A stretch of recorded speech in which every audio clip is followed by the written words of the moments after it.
Go,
Santo do mechama adoto.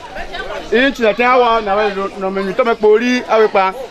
Okay, aso ijo na aso egbe aso na mi o fofolo enyochi lo sha do chi o na tin azon doji yesi panke tojo wa tin anu no ni na tin ato oji adedo.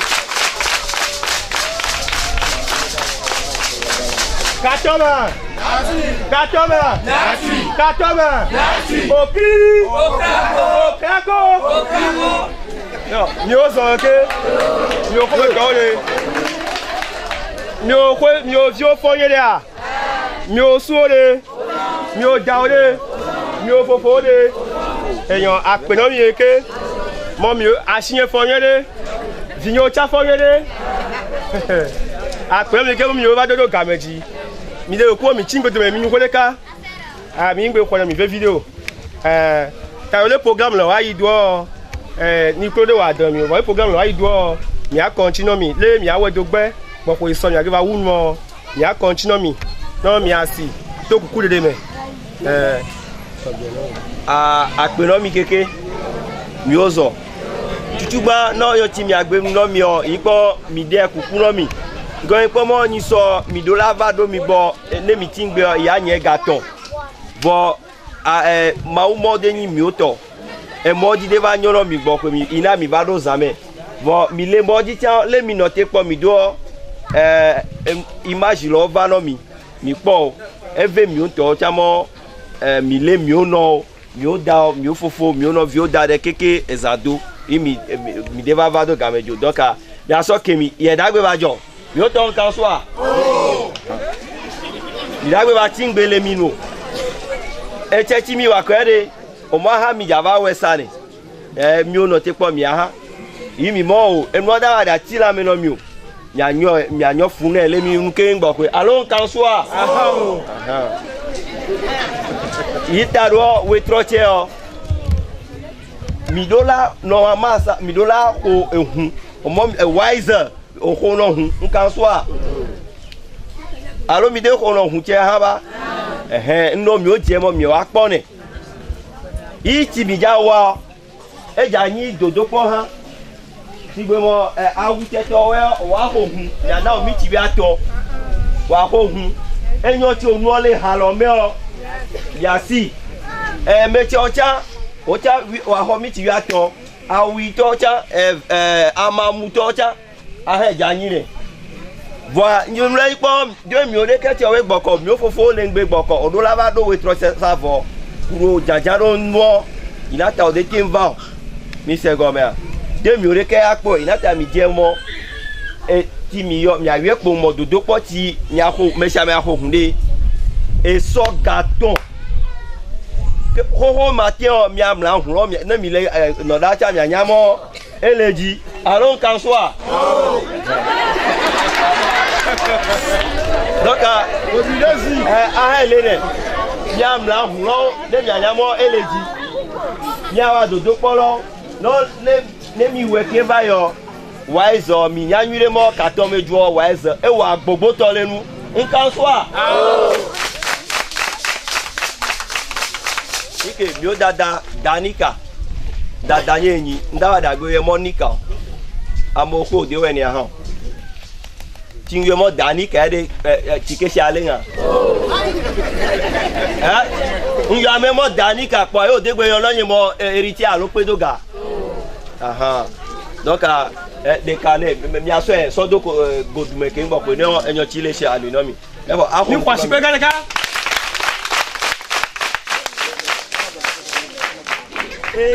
o crido per mi o craco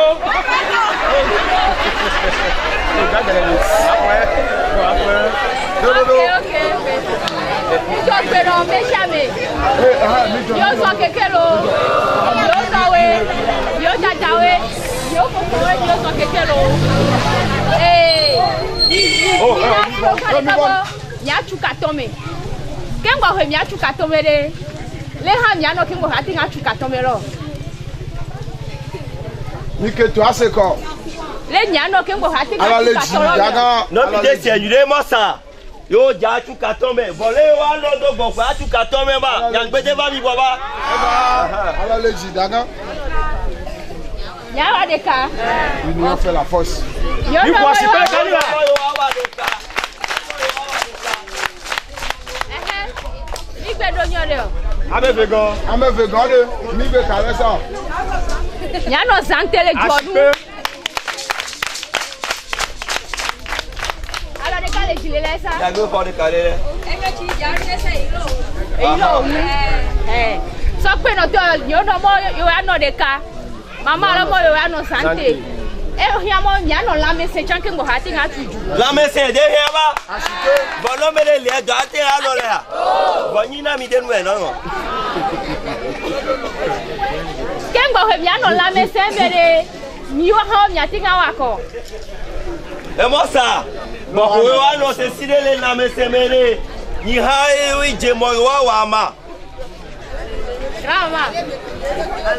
Nya yi konji. Ni wa pedi. Alors de Belégia. Alors de Legia. Ici. Alors les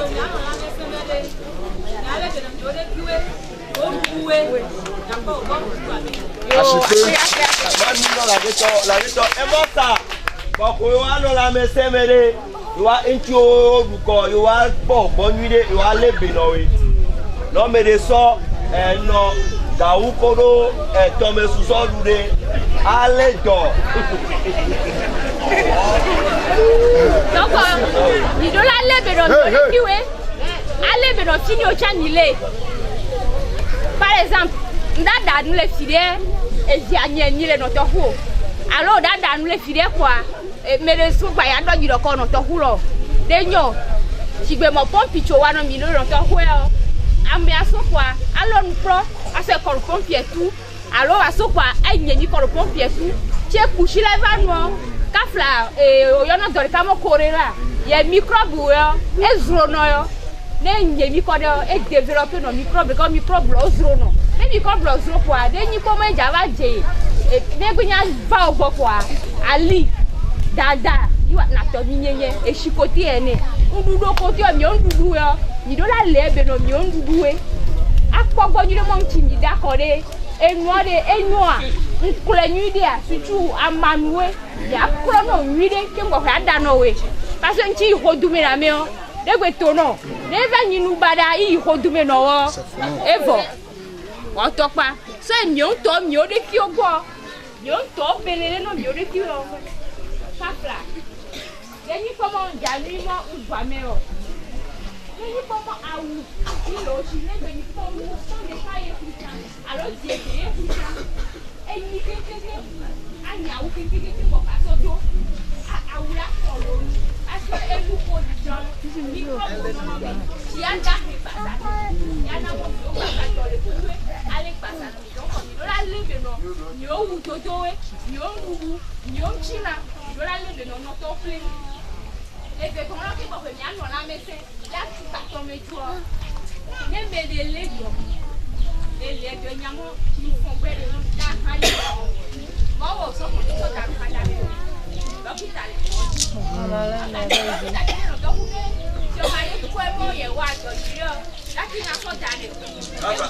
Ranu no no be me ma se yire nyende se nyonyu do. Egbede yin eji no ko. Awa. Ko jire no to kuro mi. Ebele lejo. Aro sibe le o to e do no la mese enyen le to ko nyamo noro gongo. Bo ni fo gbere nyamo egbe o.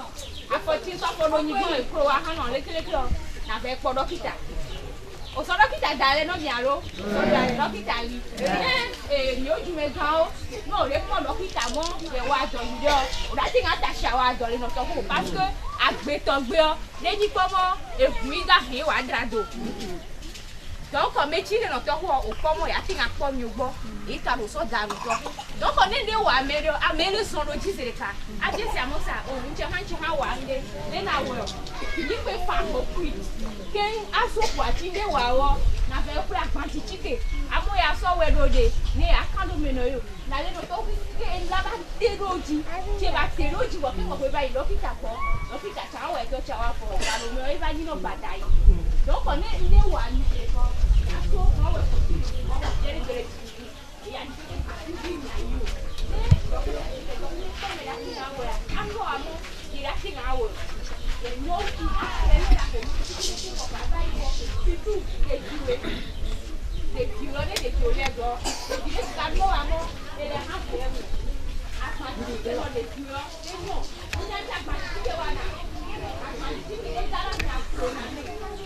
Alors que à quoi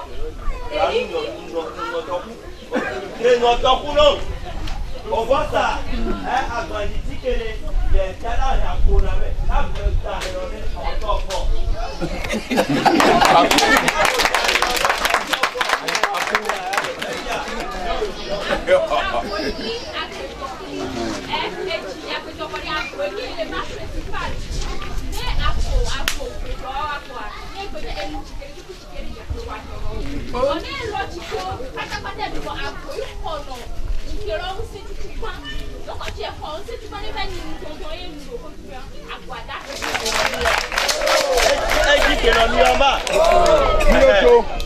Comment aider Eve?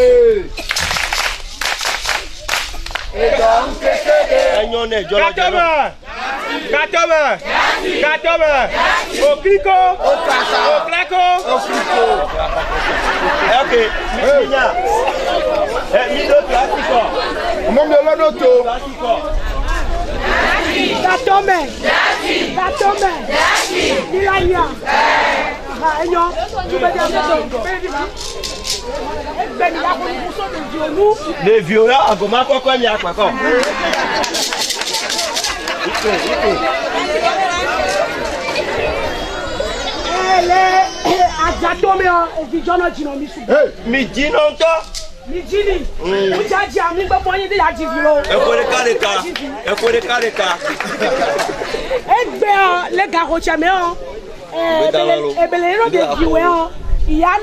Daniel Beno Yanata mi ponga hagbe.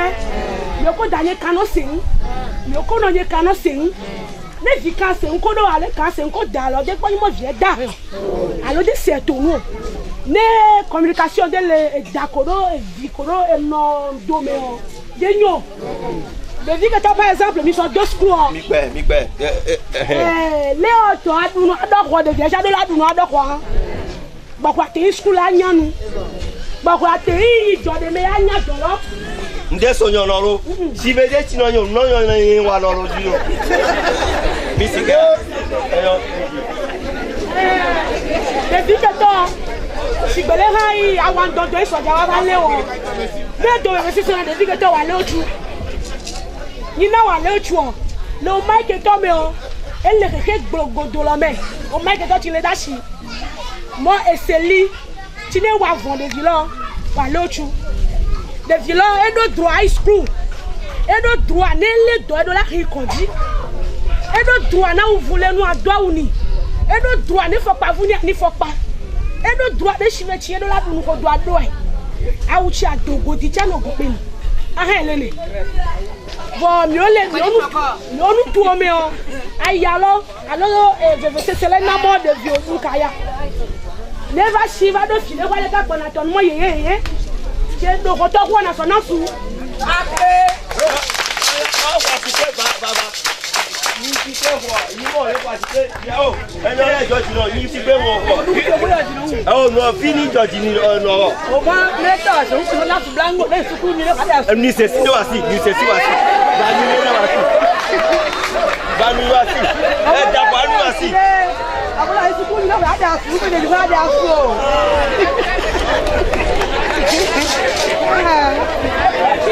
adobuni a o dokita mo le ni de vie su ku papa so ni dine ni shi la gbe ni gali ku pra ma le nu e de nu shi so pono ni la amole se khule molu e ja so egbo jide ja gba de kan ti khomeni so egbaji mi ke wa no we ne gbe nya mi shi ota na ku be si ba do ni we no ne pra kono atenle no do tame ese me geni ko ji dunya ko nu no de vilawe o mi klo bloni ni la mi klo fa papa geni ko oni na do vloku to no fa ko me le na me dana hen le bazana mi abodo no pied gonflé no vloku yo no kenke on des vieux aussi, mais va de des vieux surtout. Ce n'est à Chidé, à Vagnon, sonner, de les bénisons, quoi, mais là, il n'y a pas. Là, les mille, les non, comme le dos de les bénis, ça, mais là, il y a des vieux. Là, il y a des vieux, mais tu as besoin de son assou, et quoi, mais on quoi, mais tout. Alors qu'on a des villages, on a maintenant à y croire devant. Alors, maman, va faire ma commande et l'oméga. Mossa, voici mes roros de comme une idée de caillon mané.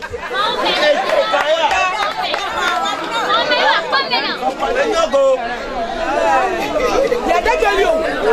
Les bisous, ça. Il n'y a pas de millions qui ne vivent pas en Nicolas. Il y a souvent. Il y a souvent qui ne voient pas. On m'a mis le de tabac de Nicolas. Les tables pour nous, ils te payent. Quand on a mis dans l'autre tournée, pendant que il se couche de notre coup, ils vont dire les rois de forme les balades de côté. À souligner les cheveux, vignoles de Wacon. Il y a de du donner, il joue la tête à Hachi, et de du dos Karadjoume. T'as mis les bénons de Viloé. Non, ouais, c'est cool. Moi, non, toi, c'est cool, je vais pas nous dire, mais oh, qu'est-ce qu'on va pas, il vient, mais fait pas le scoop, mais tu as besoin de son deux scoops, quoi, il faut appeler, il va pas nombre de trucs, alors, à Niamé, on va pas mettre ton. Nesse só viu dar um tiro de chocolate chinho. Ana conta, ela tebe. Aha. Tu me vas de eu me tore que va. A pouco to leme. Me de to leme. Noté, afo. Afo so afo we. Ya paso ya pa we. Mi wa no vi. Mi lomo ni wa no vi. Parce que mi denya gbe ni mi da no le ni gbajo. Sa ba won lobo na so. Pa ni nti da we jole no da o. Da mi a no vi. Ma wa vient échapper nous. Après tu as mis à départ chaque blé. Les tonnes de chocolat sur des vieux. Non, ouais, c'est pour le milo.